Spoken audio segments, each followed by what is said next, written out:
les studios de TV Gracia International, voici les paroles ineffables de Dieu. L'Évangile de la grâce sur les lèvres de Jésus-Christ homme. Abba Père.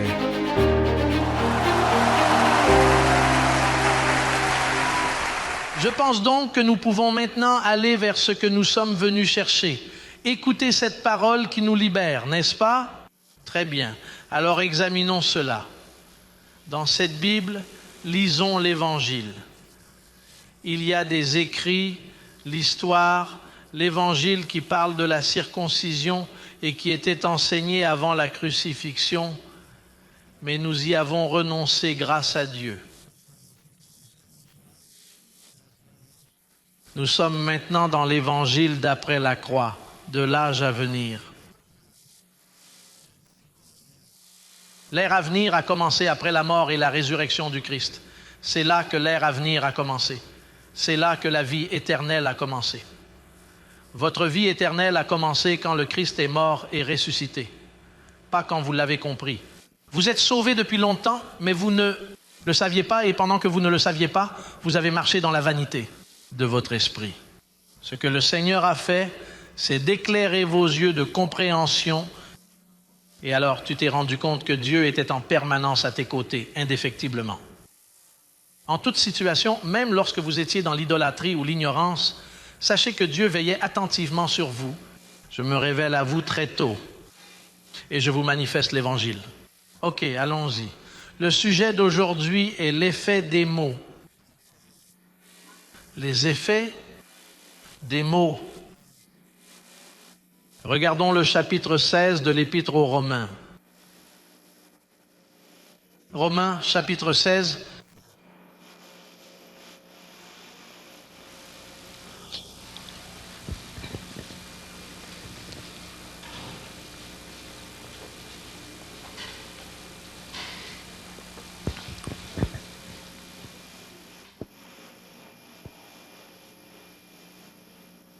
Au verset 17 et 18,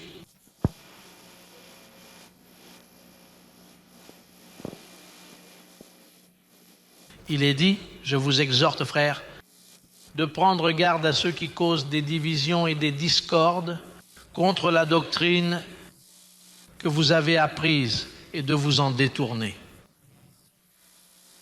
Si vous vous fiez aux 34 années que j'ai passées à lire ce livre, il parle des apôtres, de la circoncision. En d'autres termes, les apôtres de Jésus avaient un évangile qui, à la mort du Christ, cet évangile a pris fin. Parce qu'il s'agissait d'un évangile de la loi. Après la croix, un autre évangile a commencé, celui que Dieu a révélé à Paul pour nous, les gentils. Mais que s'est-il passé? Les apôtres ont continué à prêcher, mais pas l'évangile de Paul. Ils ont continué à prêcher l'évangile d'avant la croix. C'est facile, vous ne comprenez pas, n'est-ce pas? Nous avons compris, c'est évident pour nous. Alors que se passe-t-il? Puisque cet évangile était un évangile des œuvres, qui est celui que tous nos bénis chrétiens pratiquent, l'évangile des œuvres.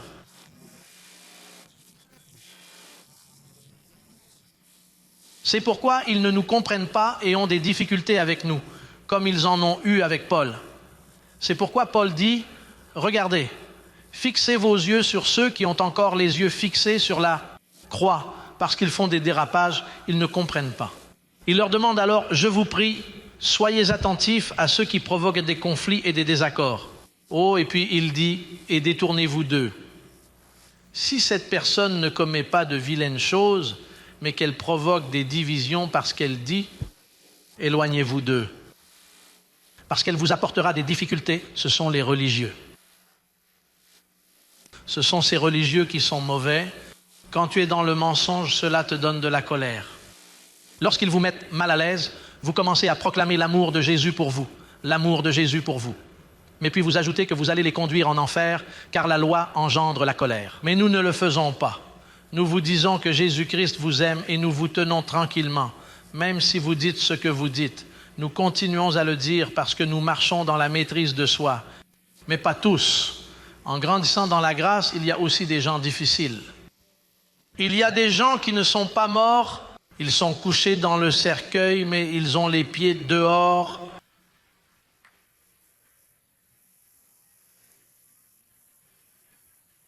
Ils veulent sortir. Ou ils sont couchés comme ça, mais ils ont une main à l'extérieur avec un pistolet.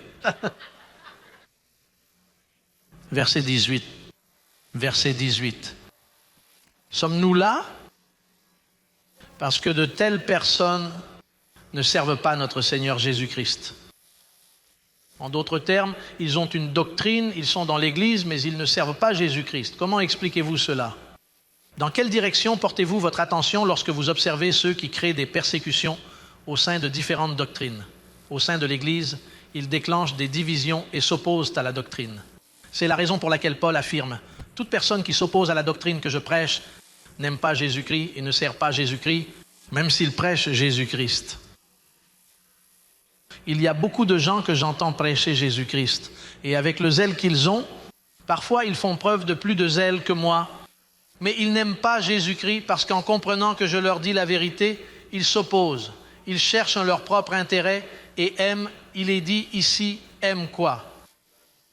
Mais leur propre ventre, comment peut-on servir le ventre? Imaginez que je dise, Jésus-Christ, en une seule offrande, vous a rendu parfait pour toujours.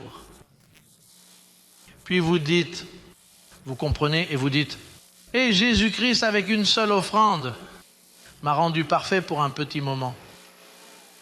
Et qu'est-ce qui est éternel? Que mon esprit est parfait pour toujours. Mais alors, une pensée vous vient et dit, si je dis cela à l'Église, alors ils ne le prennent pas au sérieux et ils pourraient s'en aller et pécher. Que se passe-t-il alors? Vous êtes déjà face à une vérité que vous devez dire, mais à cause de vos craintes, afin d'éviter que les gens ne se détachent de l'Église par crainte. Alors, vous dites, attendez, parce qu'il sert son ventre, pas la vérité. Mais moi, je ne le fais pas, je vous dis ce qui est écrit là, parce que je ne sers pas mon ventre, je sers Dieu. Alors, quand je lis quelque chose, et par exemple, si la Bible me dit, et parce que les enfants, nous participons à la chair, notre esprit participe à la chair, il a fait la même chose. Dans le ventre de Marie, il a pris chair, il a formé un corps pour être parmi nous, pour détruire le diable. Je me suis alors demandé, détruire le diable? Alors le diable est détruit. Le diable n'existe pas. Quand est-il mort et l'a-t-il détruit? Il y a 2000 ans. Cela signifie que le diable a existé, mais qu'il n'existe plus depuis 2000 ans. Mais si je dis à l'Église que le diable n'existe pas, ne voyez-vous pas qu'il y a des gens dans l'Église qui ont peur du diable? Il n'est donc pas dans mon intérêt de dire cela à l'Église. Et ce que je dis, c'est, frères, pour détruire le diable, continuons le service. Mais je ne l'explique pas. Car en lui, vous êtes complet et vous ne manquez de rien. Je ne manque de rien, car je n'ai plus besoin de dire « Seigneur, viens achever l'œuvre en moi, renouvelle-moi ». Mais vous ne manquez de rien. Si je vous lis la Bible, il est dit que celui qui est uni au Seigneur, un seul esprit est avec lui. Suis-je un seul esprit avec le Seigneur et le Seigneur est-il parfait? Oui. Et suis-je un seul esprit avec le Seigneur? Oui. Eh? Alors je me sens véritablement béni. Mais je ne l'explique pas. Celui qui est uni au Seigneur, un seul esprit est avec lui. Mais conduis-toi bien, mon frère. Car le Seigneur est bon et sa miséricorde dure à jamais. Car le Seigneur est bon et sa miséricorde dure toujours. Mais ce n'est pas ce à quoi tu vas t'en tenir. Explique-moi pourquoi il est bon. Remarquez ensuite ce qu'il y a ici. Il dit, parce que de telles personnes ne servent pas notre Seigneur Jésus-Christ, mais leur propre ventre, et avec des paroles douces. Disons que les paroles douces et les flatteries trompent le cœur des simples d'esprit. Savez-vous comment sont les simples d'esprit qui se laissent séduire par des paroles doucereuses? Vous savez que le système religieux protestant, évangélique, catholique, depuis 2000 ans, ont trompé avec des mots doux. Doux.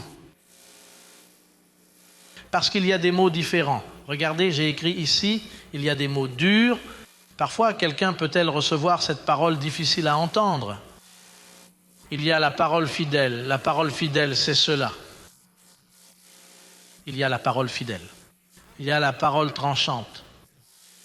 Il est dit, la parole de Dieu est plus tranchante qu'une épée à 2 tranchants et elle transperce, est vivante et efficace et discerne les intentions du cœur.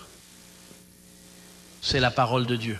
Quand il commence à parler et que tu dis, et c'est vrai, j'ai tort et j'ai tort. Seigneur, regarde, ça ne va pas avec moi, il faut que je règle cette situation parce que sa parole t'a coupé. Maintenant, il y a aussi la parole ferme. Il dit, la parole est une ancre solide de l'âme,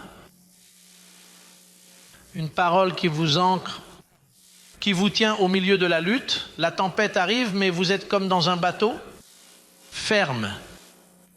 Il y a des mots vides. Il dit que ce sont des paroles vides. Elles vous sont dites, mais elles n'ont aucun effet sur votre vie. Vous dites que cela fait 10 ans que je suis dans l'Église, je n'ai rien appris. Comment se fait-il qu'il en soit ainsi? C'est très facile. Regardez, par exemple, j'ai vu des églises, le dimanche, elles vous disent « Mon frère, Dieu est bon ». Regarde, Dieu est mort pour nous et rien ne peut nous toucher. Amen. Et tous les gens, quelle chose formidable. Mais l'autre dimanche, le pasteur, je ne sais pas ce qui lui est arrivé. Il a dit, mon frère, l'Église est dans le péché. Le diable prend le contrôle de l'Église, semant le chaos. Dimanche dernier, il vous a dit, Dieu est puissant, nous tenons bon. Mais maintenant, en ce moment, le diable prend l'Église, voyez? Et puis, frère, l'Église est dans les choses du monde. Dieu ne peut pas venir pour un peuple qui est comme ça. Laissez passer ceux qui sont mauvais. Mais il y a 3 dimanches, ils vous ont dit que vous étiez ferme et que rien ne pouvait vous éloigner du Seigneur. Et maintenant, ce dimanche, ils vous disent « Méfiez-vous ». Ce sont donc des paroles en l'air. En d'autres termes, ils vous exhortent. Ils vous parlent. Un jour, ils vous disent une chose. Mais le dimanche suivant, ils la changent. Et vous passez 10 ans dans cette église. Et vous vivez dans l'insécurité. Une insécurité commence à se manifester. Et est-ce que je serai sauvé? Vous passez votre temps à l'église, nuit et jour. Vais-je être sauvé? Je crois que si le Christ vient, je reste. Le mot « doux » signifie donc. C'est un mot, premièrement, qui ne renouvelle pas votre esprit. Vous restez le même. Venez et regardez tous ces gens qui s'opposent à moi. Tous ces gens sont dans l'Église depuis 20, 30 ans et vous leur dites, mon frère, que la prédestination est un acte d'amour. Faites attention à cela, mon frère. Et c'est écrit. Dans leur Bible, ils le lisent. Mais c'est vide. Leur esprit est déjà habitué à des mots doux qui ne lui donnent pas de formation. Oui, l'apôtre Paul, quand il parlait, disait « Mes petits enfants, quand je vous parle, je veux former le Christ en vous. » L'évangile que Paul prêchait formait le Christ dans le croyant, mais l'évangile prêché par les apôtres ne formait pas, mais déformait.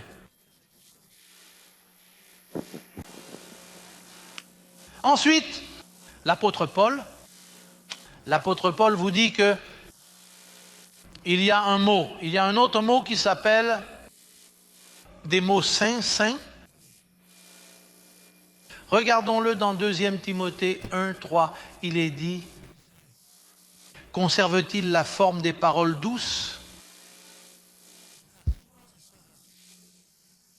Qu'entendez-vous par paroles saines? De qui les avez-vous entendues?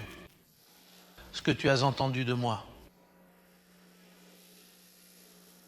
Les saines paroles que tu as entendues de moi dans la foi et l'amour qui est dans le Christ Jésus. Paul s'adressa ensuite à Timothée en lui disant, « Timothée, les paroles que je prononce sont saines. » Imaginez si Timothée avait posé la question suivante. « Existe-t-il des paroles qui ne soient pas considérées comme saines ?» Paul aurait répondu, « Il y a des mots doux, il y a des paroles vides, Il y a des paroles qui ne forment pas le Christ en vous. Il y a des mots, il y a d'autres paroles. Il dit des paroles qui provoquent l'envie et la division dans l'Église. Il y a beaucoup de sortes de paroles. Tous ceux qui montent en chair et qui parlent n'ont pas forcément de bons effets. En fait, les endroits où ils parlent de Dieu sont les pires. Ce sont les chairs qui font le plus de dégâts si la parole n'est pas saine. Et pourquoi est-il dit « retenez les paroles saines » ? Parce que Paul savait que certaines d'entre elles étaient malsaines, par exemple. Vous savez que l'une des prières les plus célèbres et les plus connues dans le milieu chrétien est le Notre Père. Mais le Notre Père n'est pas une parole sainte, car avant la croix, Jésus leur a dit « Regardez, pour l'instant, priez ainsi, Notre Père qui est dans les cieux, que ton nom soit sanctifié, que ton règne vienne. Délivre-nous du mal. » Avant la croix. Mais après sa mort, il dit qu'il ne va pas vous délivrer du mal, mais qu'il vous a délivré du pouvoir du diable. Il vous a donc délivré. Mais vous, maintenant que vous commencez à dire « Délivre-nous de tout mal », là, le mot n'est plus saint parce qu'il a prié comme ça avant de mourir. Donc après sa mort, maintenant il vous a délivré de la puissance du diable, il vous a délivré du diable lui-même. Donc maintenant, si vous dites « Seigneur, délivre-moi du mal », est-ce que tu ne trouves pas que c'est une belle prière ? Protège-nous du mal. Cependant, vous ignorez un point important et il vous répondra immédiatement « Je t'ai déjà libéré ». Donc vous voulez dire que ce mot n'est pas seulement doux, ce n'est pas seulement vain, mais elle n'est pas saine. Parce que c'est te mettre devant la croix alors qu'il est déjà mort pour toi. Regardez, dans les paraboles, il y a des paraboles qui disent qu'il y avait 10 vierges, 5 avaient de leur lampe pleine d'huile, et 5 étaient folles, elles n'avaient pas d'huile, et elles ont dit aux 5 autres, « Regardez, le Seigneur vient, prêtez-moi de l'huile de votre lampe. » Mais elles leur ont dit, « Non, allez acheter de l'huile. » Et le Seigneur est venu et elles sont restées. Maintenant, dites-moi une chose, si vous êtes complet dans le Christ Jésus, il vous a rendu parfait par une seule offrande. Et celui qui s'attache au Seigneur n'est qu'un seul esprit avec lui. Est-ce que tu as une lampe qui est éteinte?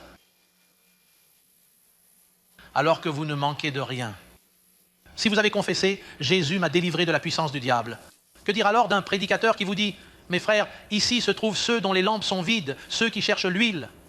Vous dites alors, dimanche dernier, il me disait qu'aucune force ne pourrait me séparer du Seigneur, que le Christ est mon sauveur, qu'il marche à mes côtés telle une puissante ombre gigantesque ou un forgeron infatigable.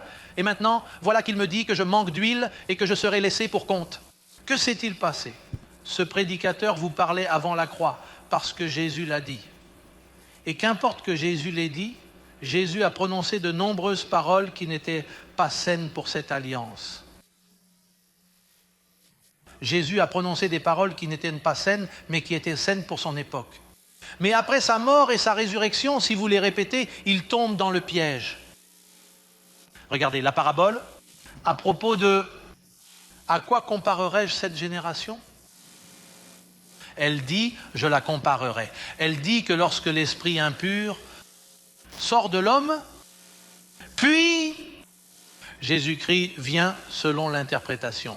Il vient ensuite et cet homme est purifié, mais l'homme est négligé et balaie sa maison. Puis les esprits impurs viennent s'y installer à nouveau et l'état de cet homme s'aggrave, car 7 esprits plus mauvais entrent en lui.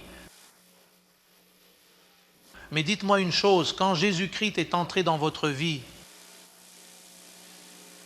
et qu'il vous dit qu'il est avec vous pour toujours, est-ce que 7 démons peuvent entrer dans votre maison spirituelle pour habiter et jouer avec vous? Cela signifie que si vous lisez ces paraboles, soyez prudents, Église. Méfiez-vous des inspirations de Matthieu, de Marc, de Luc, de Jean et même du livre des Actes, parce que ce sont des mots qui sont là, mais ils sont déjà accomplis. Vous achetez donc un vieux journal, une ordonnance périmée. Pourquoi, lorsque vous achetez du lait, regardez-vous la date de péremption?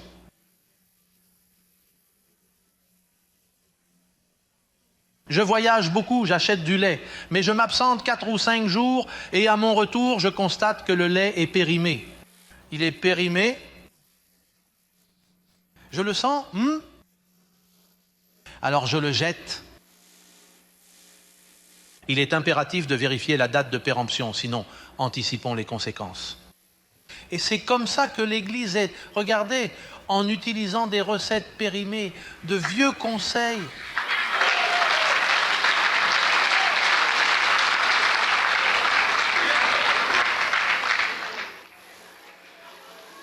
Et vous savez ce que dit l'Église, les soi-disant églises, parce que ce ne sont pas des églises, mais donnons-leur le bénéfice du doute. Elles disent, mon frère, que le Seigneur va bientôt venir. Bientôt le Seigneur vient et les noces de l'agneau arrivent. Le bien-aimé, l'Église épouse l'agneau lors des noces de l'agneau. Écoutez, Église, purifiez vos vêtements afin que lorsqu'il viendra, il te dira, viens, bon serviteur, aux noces de l'agneau. Ils attendent maintenant les noces. Mais savez-vous quand ces noces ont eu lieu? Il y a 2000 ans. Il est dit que le Christ s'est donné pour l'Église afin de se la présenter, parée, propre, pure, sans tache, sans ride et sans tache. Telle est l'Église du Seigneur.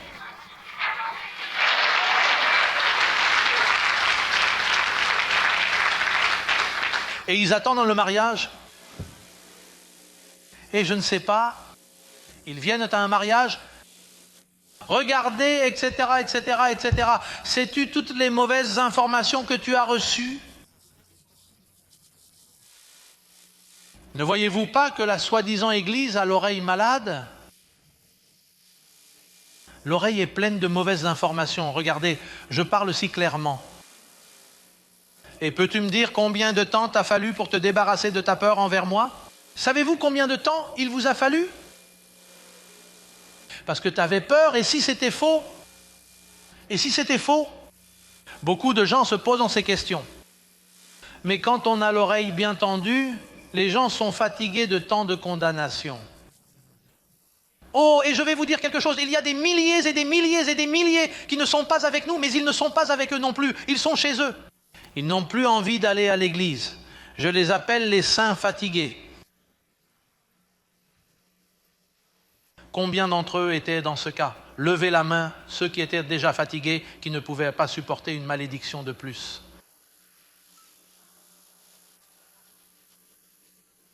Les saints fatigués, ils n'en peuvent plus d'être maltraités par ces bergers. Et toujours avec la même histoire, frère, regardons le livre de Malachie. Et là, il les appelle des voleurs. Cherchons tel ou tel prophète. Ou parfois, vous les voyez parler de Paul, et vous dites, ils vont parler de Paul, mais ensuite ils disent, allons au Deutéronome.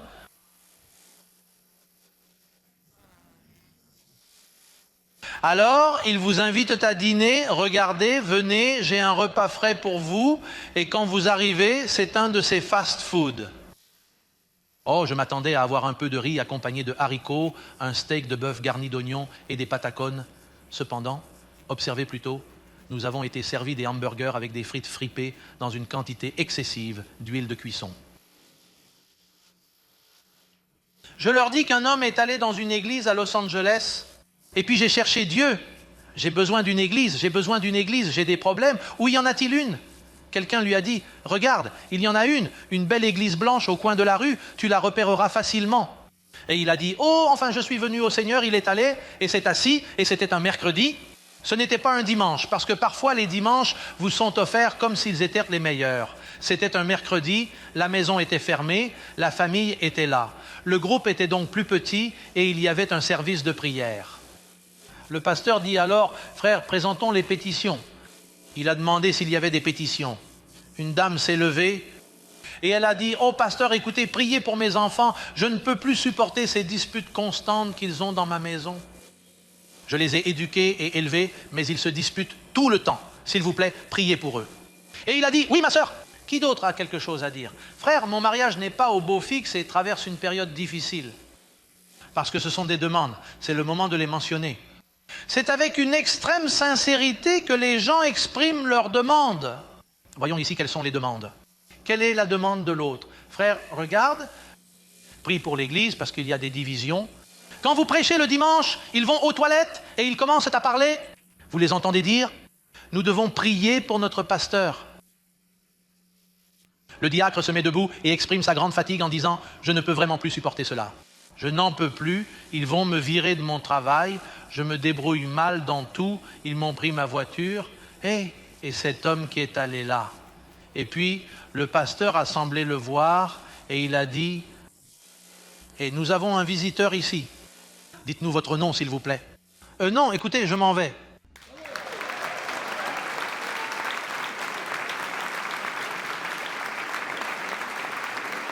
L'homme a déclaré « Je pensais être mauvais, mais en réalité, je suis meilleur que tous les autres d'entre vous. »